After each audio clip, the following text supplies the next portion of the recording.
Di saat sebagian besar manusia hidup dengan teknologi, kenyamanan dan aturan modern, di sudut-sudut terpencil dunia ternyata masih ada komunitas yang menjaga tradisi leluhur dengan cara yang sulit dipercaya.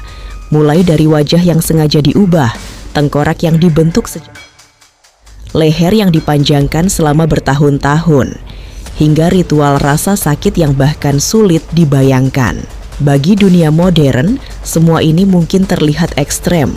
Namun bagi mereka, tradisi bukan sekadar kebiasaan, melainkan identitas, kehormatan, dan warisan yang telah dijaga selama ratusan tahun.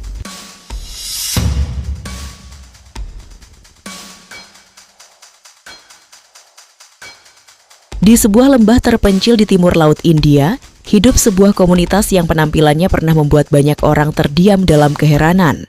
Apatani People dikenal melalui tradisi unik yang selama puluhan tahun menjadi bagian dari identitas perempuan mereka. Wajah yang dipenuhi tato gelap, serta sumbat besar yang dipasang di kedua sisi hidung. Bagi orang luar, penampilan ini mungkin terlihat ekstrem. Namun bagi masyarakat Apatani, setiap tanda di wajah itu menyimpan kisah perjuangan untuk bertahan hidup.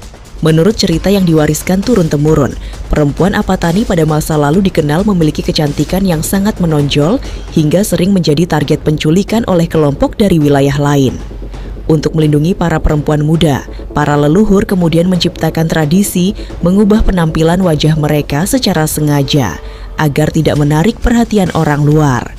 Meski generasi muda kini mulai meninggalkannya, wajah para tetua Apatani masih menjadi bukti hidup bahwa di beberapa tempat di dunia, penampilan pernah menjadi bentuk perlindungan.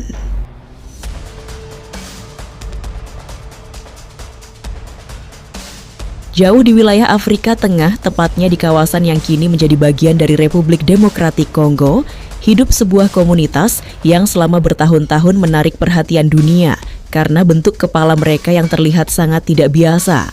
Mangbetu People dikenal melalui tradisi kuno yang membuat bagian kepala tampak lebih panjang dan oval dibanding manusia pada umumnya.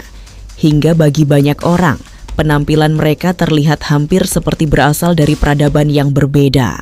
Tradisi ini dikenal sebagai head binding, sebuah praktik di mana kepala yang masih sangat kecil dibalut menggunakan kain khusus secara perlahan, memanfaatkan tulang tengkorak yang masih lentur pada masa pertumbuhan. Seiring waktu, bentuk kepala pun berubah mengikuti tekanan yang diberikan dan menjadi ciri khas yang diwariskan turun-temurun di komunitas ini. Bagi suku Mangbetu, kepala yang memanjang bukanlah sesuatu yang aneh, melainkan simbol kecantikan, kehormatan, dan status sosial.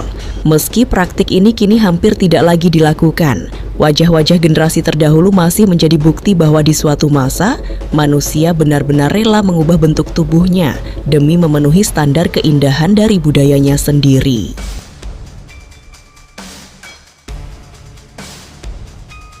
Di perbatasan Myanmar dan Thailand, hidup sebuah komunitas yang selama bertahun-tahun dikenal dunia karena penampilan para perempuannya yang terlihat hampir mustahil.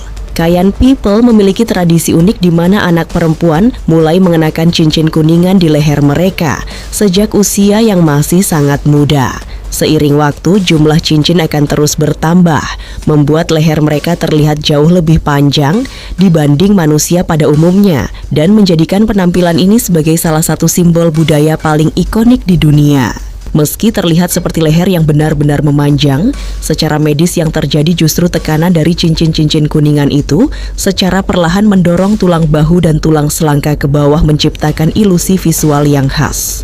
Bagi masyarakat Kayan, cincin tersebut bukan sekadar perhiasan, melainkan simbol kecantikan, kehormatan, dan ikatan kuat dengan tradisi leluhur yang masih bertahan hingga sekarang.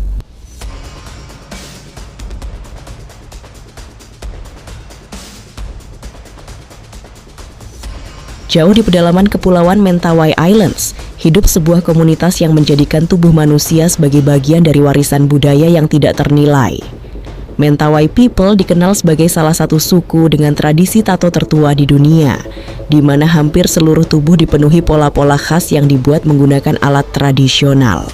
Prosesnya tidak singkat, tidak nyaman, dan seringkali harus dilakukan berkali-kali seiring bertambahnya usia. Namun bagi masyarakat Mentawai, setiap garis, titik, dan simbol yang tertanam di kulit bukanlah sekadar hiasan, melainkan identitas yang menyatu dengan jiwa dan leluhur mereka. Setiap motif memiliki makna tersendiri, mulai dari hubungan manusia dengan alam, kemampuan berburu, kedewasaan, hingga status seseorang di dalam komunitas. Semakin lengkap tato yang dimiliki, semakin kuat pula penghormatan terhadap adat yang diwariskan turun-temurun. Di tengah dunia modern yang menjadikan tato sebagai gaya hidup, bagi suku Mentawai, tato justru telah menjadi bagian dari kehidupan jauh sebelum dunia mengenalnya sebagai tren.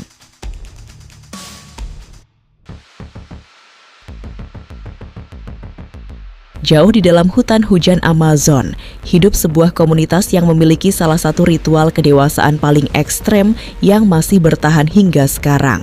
Satremawe mengharuskan anak laki-laki yang ingin diakui sebagai pria dewasa untuk memasukkan kedua tangannya ke dalam sarung tangan anyaman yang telah dipenuhi puluhan semut peluru. Serangga yang sengatannya sering disebut sebagai salah satu rasa sakit paling intens di dunia.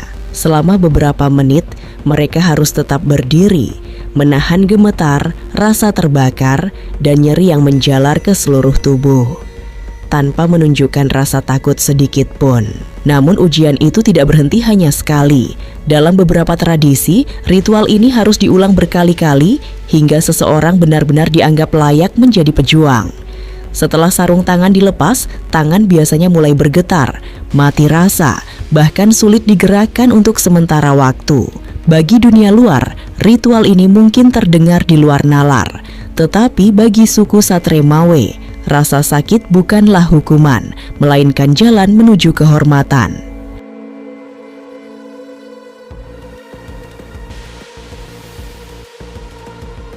Di padang luas Afrika Timur, suku Maasai People memiliki sebuah tradisi yang sekilas terlihat sederhana, namun menyimpan makna yang sangat dalam.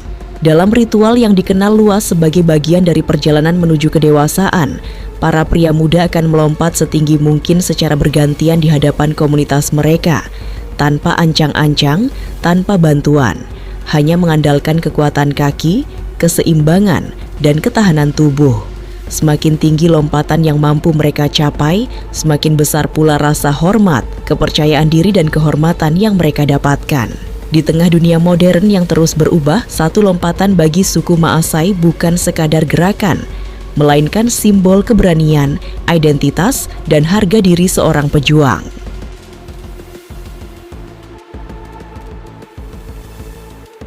Di pegunungan Papua, Indonesia, Dani People pernah dikenal melalui sebuah tradisi duka yang begitu emosional, sekaligus sulit dipahami oleh dunia luar. Ketika anggota keluarga terdekat meninggal, sebagian perempuan dalam komunitas ini menjalani ritual pemotongan bagian jari sebagai simbol rasa kehilangan, kesedihan, dan ikatan yang begitu dalam dengan orang yang telah pergi. Bagi banyak orang, tradisi ini mungkin terdengar menyakitkan, namun bagi suku Dani, rasa sakit fisik dianggap sebagai cara paling jujur untuk menunjukkan cinta, penghormatan, dan luka batin yang tidak bisa diungkapkan dengan kata-kata. Meski praktik ini kini semakin jarang ditemukan, kisahnya tetap menjadi salah satu simbol paling kuat tentang bagaimana setiap budaya memiliki cara yang sangat berbeda dalam memahami arti kehilangan. Dari wajah yang sengaja diubah, tengkorak yang dibentuk sejak kecil, leher yang dipanjangkan, hingga ritual rasa sakit yang sulit dibayangkan. Semua tradisi ini menjadi bukti bahwa manusia memiliki cara yang berbeda dalam memaknai identitas, kehormatan, dan warisan leluhur. Di saat dunia terus berubah, sebagian tradisi mulai menghilang. Namun sebagian lainnya masih bertahan di sudut-sudut terpencil bumi. Dan mungkin yang membuat semua ini terasa luar biasa, bukan karena terlihat ekstrem, melainkan karena warisan itu masih terus dijaga hingga hari ini.